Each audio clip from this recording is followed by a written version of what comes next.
हजरात, मैंने भी बड़ा जिद्दी आदमी हूं। मैंने भी जो वादा किया था पूरा किया। राजधानी दिल्ली के एम्बेसी में मैं खुद वहां अपनी टीम के साथ पहुंचा और वहां जो मैंने बताया था कॉन्डोलेंस बुक है, जहां पर आप बैठकर लिख सुकून से आप आयतुल्लाह सैयद अली खामनाई जो शहीद हो चुके हैं उनके बारे में अपना नजरिया लिख सकते हो, शोक व्यक्त कर सकते हो। हजरात, देखकर बड़ी खुशी हुई कि एक तो मैं वहां गया और आप लोगों को सिर्फ 6 घंटे पहले बताया।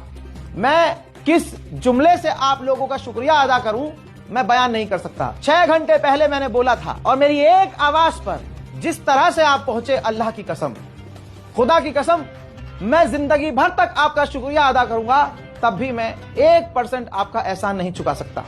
यकीन कीजिए, यह आपने मेरे लिए नहीं किया है। यह हजारों की जो भीड़ आई, 2 दिन से ईरान एम्बेसी खाली पड़ी थी, ना के बराबर लोग जा रहे थे इक्का दुक्का। यह खुद एम्बेसडर ने मुझे खुद बताया। और आपने मेरी औकात इतनी बढ़ाई, इतनी इज्जत, इतना प्यार दिया कि ईरान एम्बेसी में यह हवा चल गई कि ये कौन आया है और जिसके साथ इतना लश्कर आया है।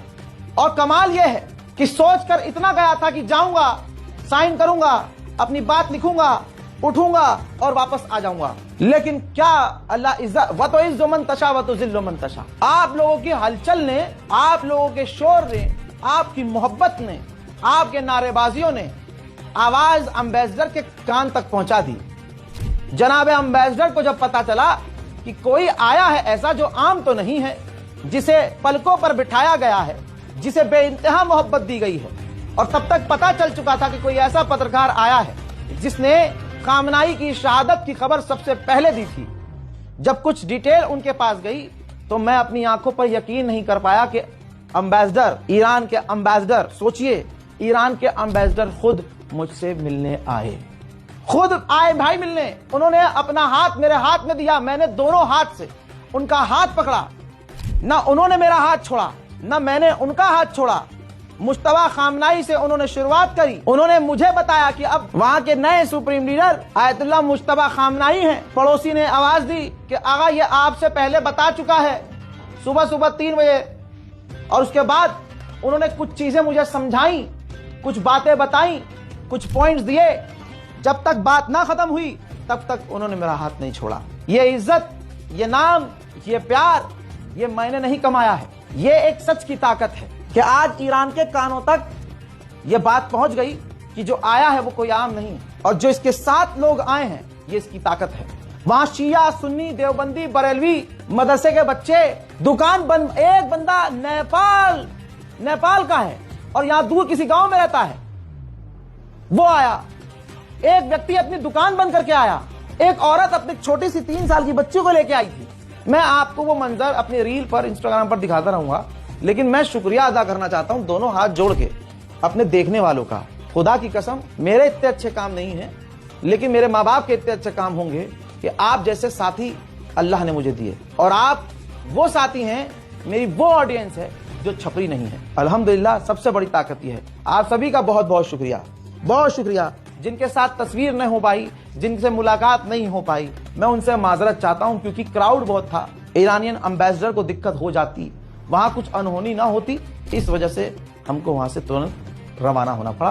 और अक्सर ऐसा होता है कि मुझे, जब मैं पब्लिक में जाता हूं तो चीजें खराब ना हो जाए और उसका बहाना लगाकर मेरे पे ऊपर नया केस न कर दिया जाए। 51-52 पहले से हैं, तो मैं कोशिश करता हूं कि कोई चीज खराब ना हो, और खराब होने से पहले वहां से मैं निकल जाऊं। अमेरिका का 10 बिलियन का नुकसान हो चुका है। पेंटागन $6 बिलियन खर्च कर चुका है और $4 बिलियन इंटरसेप्टर पर खर्च कर चुका है, लेकिन अभी भी कोई फायदा होता नहीं दिख रहा है। $10 बिलियन का नुकसान होने के बाद भी मिडिल ईस्ट में अमेरिका को ईरान बुरी तरह से पीट रहा है। फ्रांस के पूर्व प्रधानमंत्री ने कहा कि हमें अमेरिका और इजराइल पर पाबंदी लगानी चाहिए। ईरान पर इन्होंने गैर कानूनी तरीके से हमला किया, इंटरनेशनल लॉ का उल्लंघन है। हमारे पास पावर है, अमेरिका हम पर भी निर्भर करता है, तो हमें अपनी पावर इस्तेमाल करके अमेरिका और इजराइल पर पाबंदियां लगानी चाहिए। यूरोपीय यूनियन की चीफ ने अपनी औकात दिखाते हुए कहा कि ईरान की रिजीम के लिए आंसू नहीं बहाना चाहिए। उन्होंने अपने ही हजारों लोगों को खुद मारा था, लेकिन यह सुअर की जात यह नहीं बताएगी कि अमेरिका ने 170 बच्चियों को, छोटी छोटी बच्चियों को मार दिया। डोनाल्ड ट्रंप ने 3-3 साल की बच्चियों को काट के खाया। डोनाल्ड ट्रंप ने छोटी छोटी बच्चियों को एप्स्टीन आइलैंड में ले जाकर क्या क्या किया, यह इसकी जात नहीं बताएगी। हो सकता है एप्स्टीन में यह भी गई हो सकता है इसकी बेटी भी एप्स्टीन में डोनाल्ड ट्रंप के साथ हो। तो इस वजह से यह अमेरिका को खुश करने के लिए कुछ भी बोल रही है।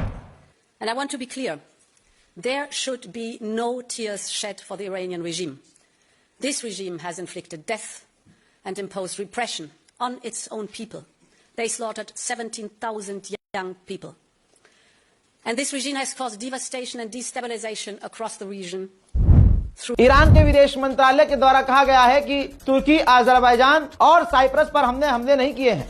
हो सकता है ये किसी और ने किए हों, आग लगाने के लिए, आग भड़काने के लिए। हजरात, इस रिपोर्ट में फिलहाल के लिए इतना ही। इस रिपोर्ट को शेयर कीजिए, अपनी दुआओं में याद रखिए। जय हिंद।